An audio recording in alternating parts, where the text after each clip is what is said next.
It's not just radio, it's Rockland World Radio. RocklandWorldRadio.com.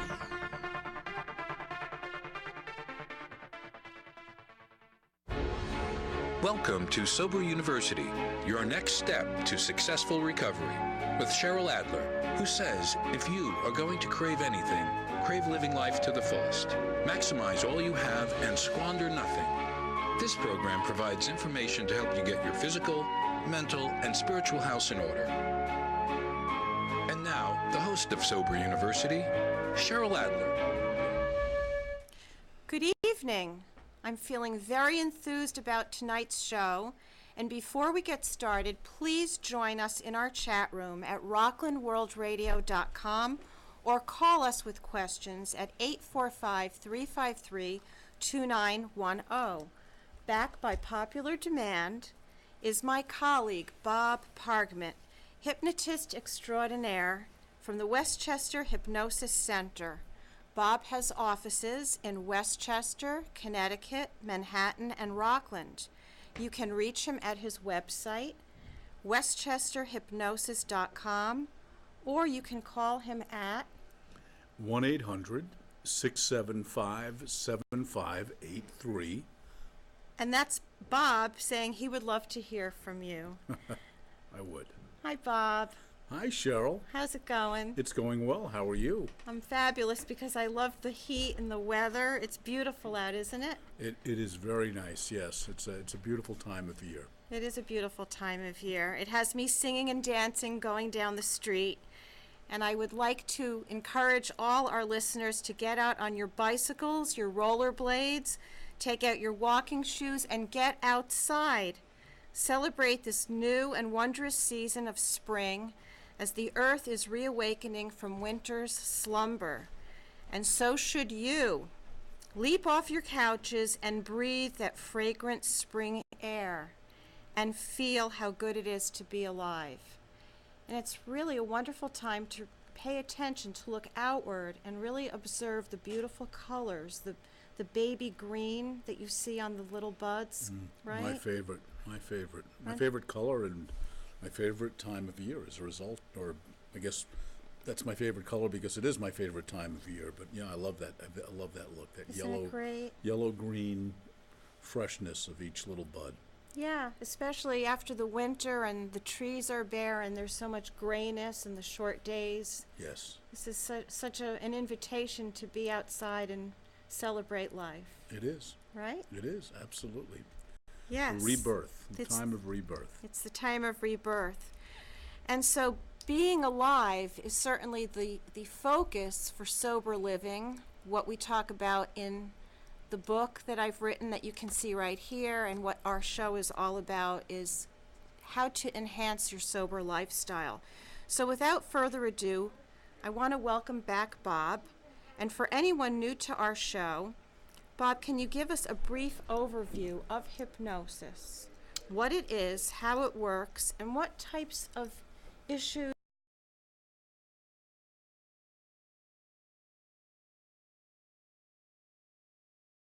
That's the first thing that I tell people about hypnosis because, you know, it's one of these subjects that creates a good deal of confusion in the average person's mind, the person who's not familiar with what hypnosis does or how it works.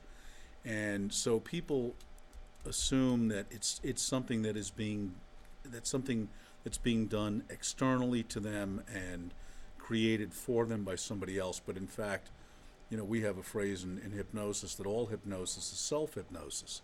And it is a naturally occurring state. We go in and out of hypnosis daily, you know, and multiple times during the course of a day. Why? Because it is it's a relief mechanism. We do it in the form of trance organically. We daydream, but it's a way of the pressure off of the mind. It's a way of conserving energy. Conscious analytical thought requires a good deal of energy. Some estimates say that thinking uses about a third of the body's energy during the course of a day. That's quite a lot.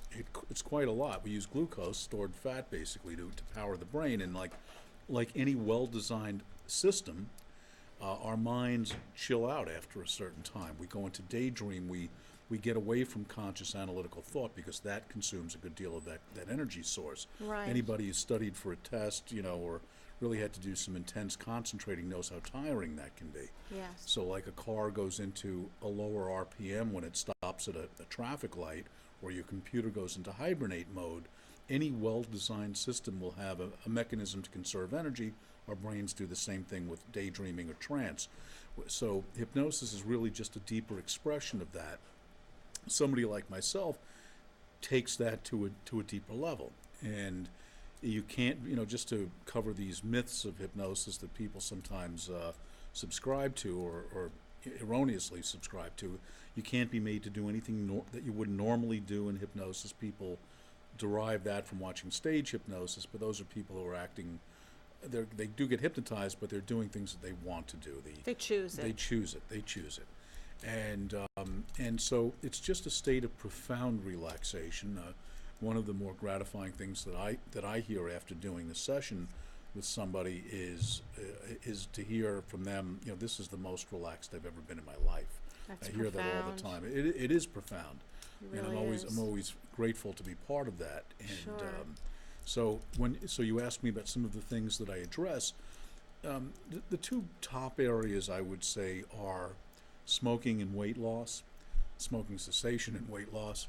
I've yet to have anybody come to me who wanted to start smoking. Right. But I have had people come to me to gain weight, actually. But Right, and we're going to talk a little bit about anorexia and anorexia bulimia Right. later on in the show. Right, great, Yeah. great. But a lot of people with anxiety come to me, low self-esteem. I do a lot of memory, test-taking, and concentration work. Even occasionally medical things with a note from a client's doctor if they need to manage physical issues. Like manage pain. Yes, hypnosis is a natural anesthesia, a natural anesthetic or analgesic, and people can have surgery under hypnosis. It's a fascinating thing to watch. Anybody can look it up on YouTube and just Google hypnosis and surgery, and they'll see videos about this. That's remarkable. It used to be used in dentistry, and many surgeons in the United Kingdom and other parts of the world use it in lieu of anesthesia, because anesthesia has a flip side to it. It's or a dangerous side to it. Allergic reactions are common, and people can die from anesthesia. So people who with a little training can learn to go into this very deep state where they feel anesthesia, and then they can have pretty serious surgery. I mean, you'll see on YouTube hernia surgery, other, serious procedures like that. Well, I think it really does speak to the power of the mind. And what you're saying is, and I encourage my listeners to really make this distinction, is that you're not really doing anything to the person who comes to you. You are facilitating a process that's a very internal process within the mind. Right. And so you're activating parts of a human being's mind that when we're in our waking state and we have so many defense mechanisms that are kicking in, that this bypasses that and allows you to access other parts of your mind to achieve goals that may have been more difficult for you previously. Am I getting that? 100% you're getting it. It is one of the definitions. There are numerous definitions to explain hypnosis, from scientifically measurable definitions of the brain waves that we experience in hypnosis. But one of the common definitions that is used is that it's a bypass, as you said, of the critical factor of the mind. Right. In other words, you're accessing the subconscious hard drive, so to speak, the recording mechanism of the mind that doesn't really think with logical context the same way that the logical conscious mind does. So through any one of many different techniques, we can induce hypnosis. People can do it on their own, and I am simply a tour guide. That's the way I like to think of myself. I'm a good tour guide. You're very good. Yes. Oh, thank you. It's allowing somebody to get in touch with this mechanism within themselves. Everybody, by the way, is hypnotizable, contrary to that other myth that, only certain people are hypnotizable. Yes, some people are more suggestible than others. I would say that's true, but everybody can be hypnotized. I've hypnotized clients with pretty pronounced autism, some with Wow. it's I get them there, and That's fantastic. it's great. It's just great to do that. They always come out of the experience, or very often, I should say, with the word "wow." When I emerge them from hypnosis, the first word out of their mouth is "wow," and that's a pretty cool thing to be a participant in. It's So- remarkable because they're experiencing something about themselves that exists, but they haven't yet tapped into it until Yeah. they have that experience with you, and then that becomes part of repatterning their brain in a way, right? Very much so. Yes. It's the neuroplasticity of the brain Yes, that we're talking about. we know that the brain is remarkably plastic, and in fact, I have a piece of plastic. No, I'm only kidding. but in all seriousness, no, it is a remarkably plastic organ, and it can rewire. Reshape itself. Yeah, I just actually along those lines, I just recently took some additional coursework in Florida, and the man who was conducting the course had experienced a stroke. He's a well-known hypnotist in our community, and when I had seen him at the National Guild of Hypnotists convention a few years back, right after that stroke, that's the NGH is the largest organization of hypnotists in the country, of which I'm a member. He was wheelchair bound and really speech impaired from that experience. And when I just saw him recently, there were barely any signs of this stroke, and What a miracle. he said that it was self-hypnosis that helped him to rewire his brain in that along that subject line of neuroplasticity. And we definitely know that the mind is rewirable. This is a most remarkable mechanism. There are an average of 100 billion brain cells in the average human mind, and the potential for interconnectedness between those brain cells has been estimated to be as high as 10 to the 800th power. That's 10 with 800 zeros after it. So that's the number of potential connections of one brain cell to another, and so on. This vast laced network of connections. And so, there It's are different roots. incomprehensible. It is incomprehensible. Yeah. It's 10 with 800 zeros after it. The average brain, again, 100 billion neurons, but all those different The variations. dendrites and different Yeah. extensions of those cells, one to another, a smell cell connecting to a taste cell or whatever it might be, Right. is vast. So there are all of these other neural pathways that the brain can figure out to reach, and how this happens is the wonder that we all love to be fascinated by. Exactly. It's quite amazing. It is. So, you have this capacity to help people lose weight.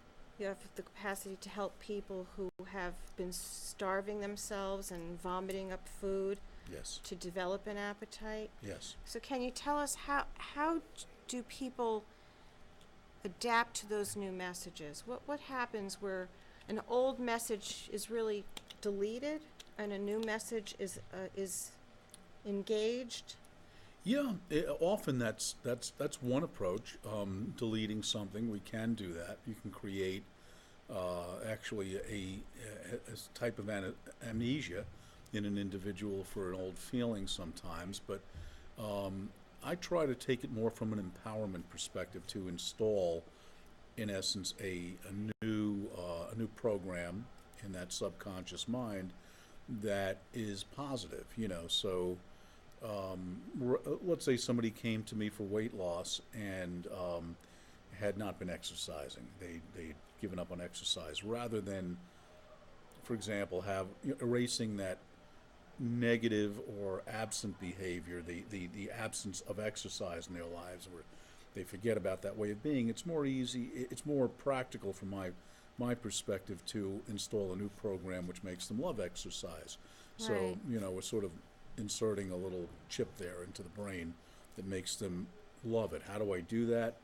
Well, I get them to remember, actually, the joy of movement from childhood. I was just going to say the wonderful feeling that we had when we were little and we would play. Sure. And we would be called to come in, it's time to eat, and I'd be, oh no, I don't want to leave. I'm having so much fun out here. Exactly. Right? Exactly.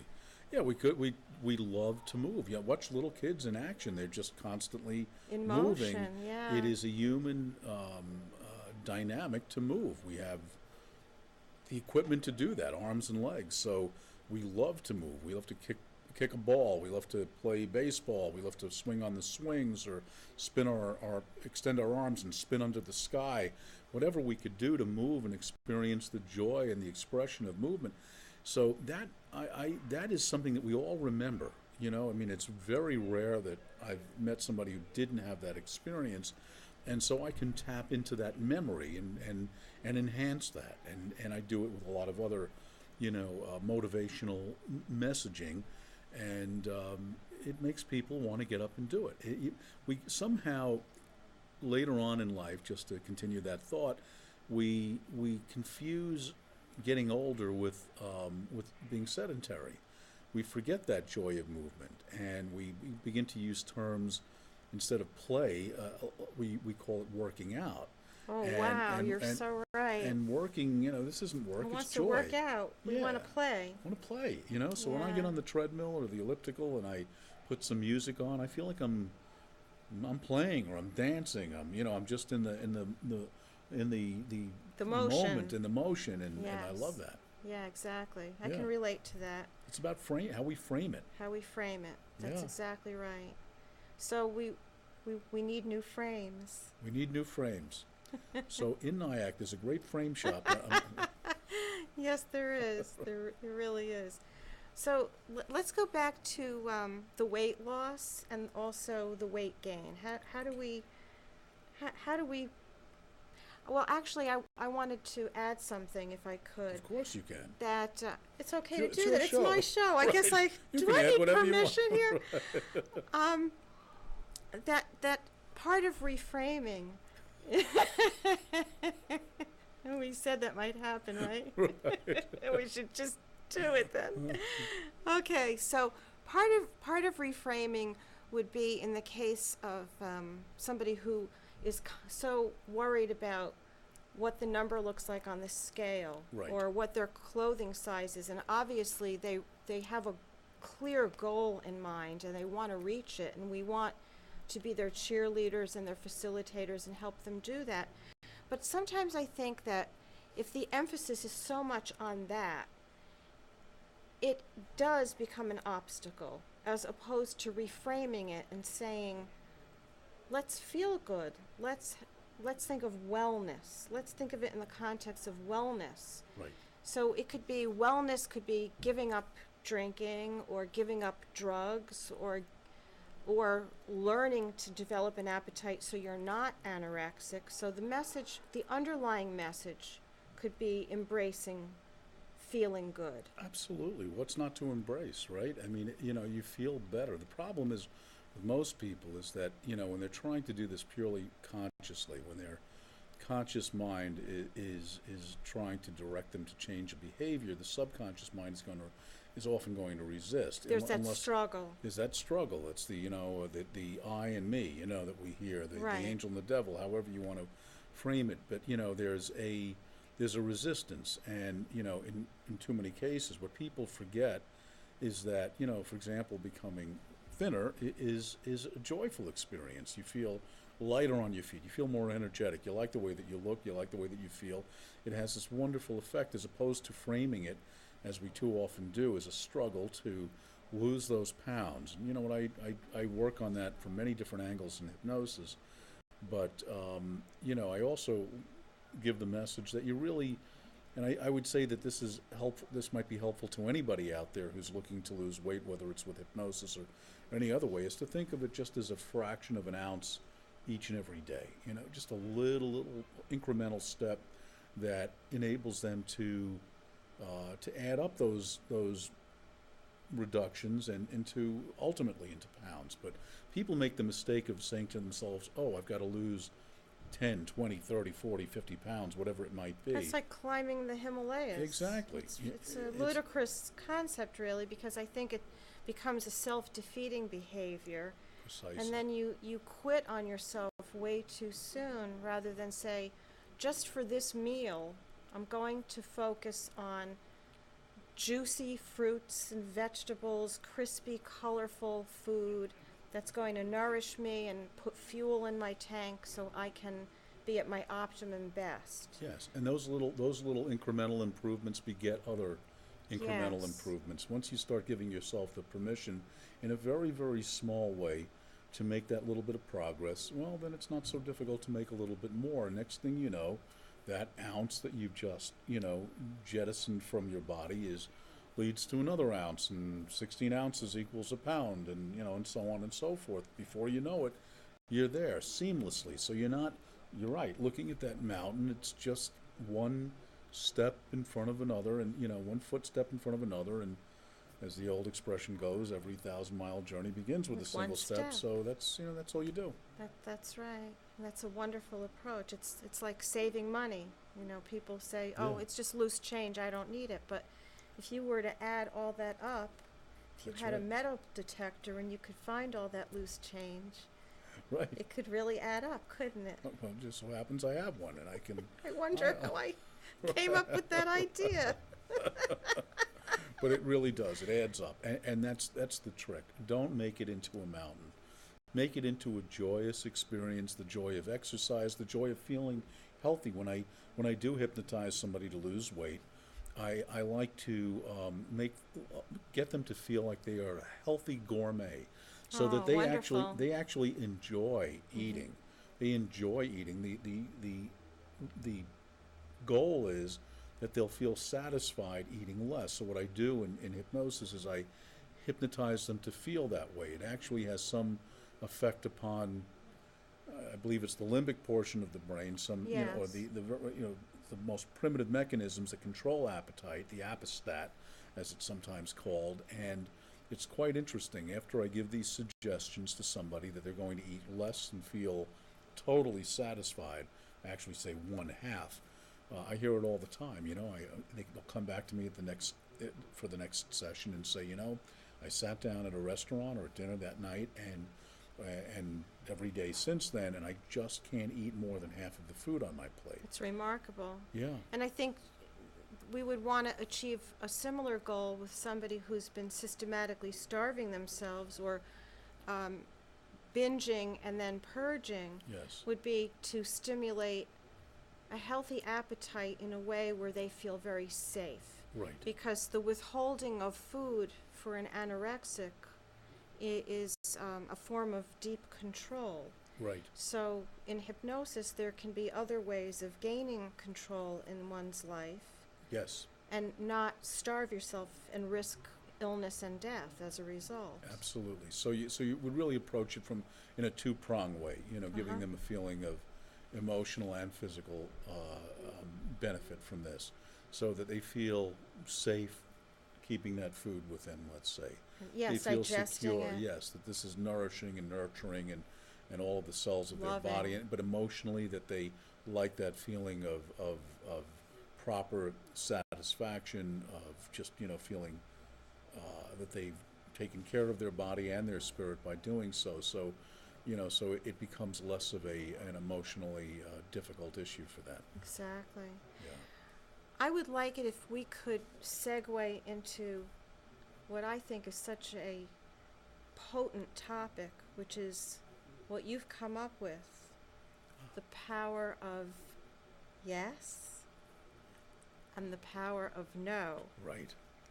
You think you can address each of those for us? I can. The power of yes is something that I like to use with clients who need to know that they're okay. The power of yes is to affirm that you're okay. To affirm that they're okay. The yes is sort of a digital word emotionally in the human psyche. How do you mean that? What does that? Well, from the very time we're from the moment we're infants, we're either hearing yes or no, and yes is a Yes, feeling right.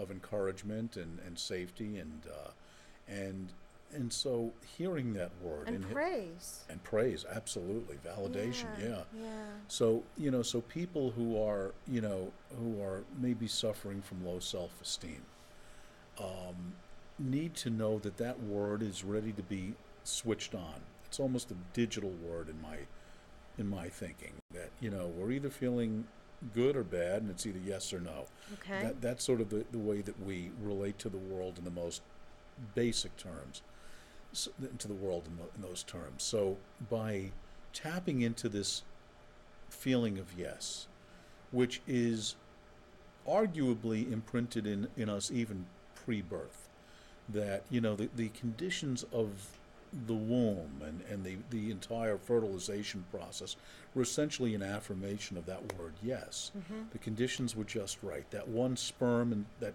created you was the one sperm of millions of competitors. It was the strongest and the best. The conditions of nature, the conditions of the universe, whatever you'd like to call it, all were saying yes at that moment. And there were so many powerful accomplishments that we make as human beings that we forget, which were, again, all additional affirmations of that word yes, confirmations of that word. So, when you stood up in a crib for the first time and held on to the railing and looked out at the world from a higher perspective, you felt this. You might not have known that actual word. You might have been prelingual at that point. But you heard and felt that word yes. Yeah, you definitely felt it. So I drum that into my clients' heads, and I don't know if we'll have enough time to get into the flip side of that, but we also know the word no. We probably have 2 minutes. Okay, so what I do for, let's say, eating issues, when somebody has been eating the wrong kind of food, I am not necessarily saying the word no as I say the word yes and the power of yes, but I do give them the sense of familiarity with being able to walk away from an unhealthy food, because we know that feeling, that attitude of no, very subconsciously. When somebody walks past a store window and sees an item of clothing that they know is not right for them, they're essentially saying no. So I tap into that ability to dismiss, to walk away from foods the same way that they walk away from other things in life. So that's what I call the power of no. But that does require somebody to really be able to take a stand and say, oh, that is such an ugly dress, or, I don't really need that thing I just looked at. I can just keep on going. But people don't necessarily think of it as a power, as an ability to say no. They just do this really subconsciously. We make all of these automatic subconscious decisions not to do certain things. We know this mechanism inside of us, and when it's explained on the subconscious level in hypnosis, they can tap into that reservoir of quiet inner natural strength to stay away from certain things that they prefer to stay away from. Okay. Cakes or cookies or candy or whatever it might be. Right, the temptations. Right. So those temptations become very much less of a temptation. Right, unless you like Smokey Robinson and the Imperials, then you might. That's something completely. That'd be something completely different. Completely different. That's right. I think we're running out of time. I think we are. So maybe. It might be a good thing. Do you want to leave that on that note to Smoking Robinson? Well, he had some great notes. So he did hit some great notes. He had some great notes. But anyway, and I think it was Smokey Robinson and the Miracles. The Miracles. Did I say the Imperials? But you know what? It flowed either way. Okay, it was you got the purpose of the attempted point of that joke. But anyway, the bottom line is that hypnosis is a wonderful process, and it really helps people with all sorts of issues, including some serious eating issues. But I certainly do a great deal of it just to suppress appetite, to make a difference in the person's relationship to food. It makes it much easier to change that feeling from underneath so that they have less of a struggle, there's less of a conflict within. Excellent. Excellent. Thank you. You're welcome. All right, so let's just recap that Bob can be reached at westchesterhypnosis.com. And your phone number one more time? 1-800-675-7583. And I have another number too, 914-977-6787. I think it is. Call the 1-800 number. That'll be easier. I'm not sure if I'm giving you that number correctly. Yeah, let's play it safe for now with the one. Sorry about that. That's okay. Bob, thank you so much for being our guest here tonight. Thank you again, Cheryl, for having me. It's always fun. It is always fun, for sure. So that's all the time we have for now. Thank you for spending it with us here at rocklandworldradio.com, my home away from home. My website is soberuniversity.com, and my office number is 845-358-4652. Did you know that? There you go. You had it right. Next week, my guest will be Dr. Frederick Drobin, who will share his wisdom about the 12 steps and how to apply them to your daily life. I personally believe that if each and every one of us practiced these very deep and beautiful steps, our world would be a far better place. Indeed. Remember, if you're going to crave anything, crave living life to the fullest, maximize all you have, and squander nothing. Thanks for being with us tonight. See you next week.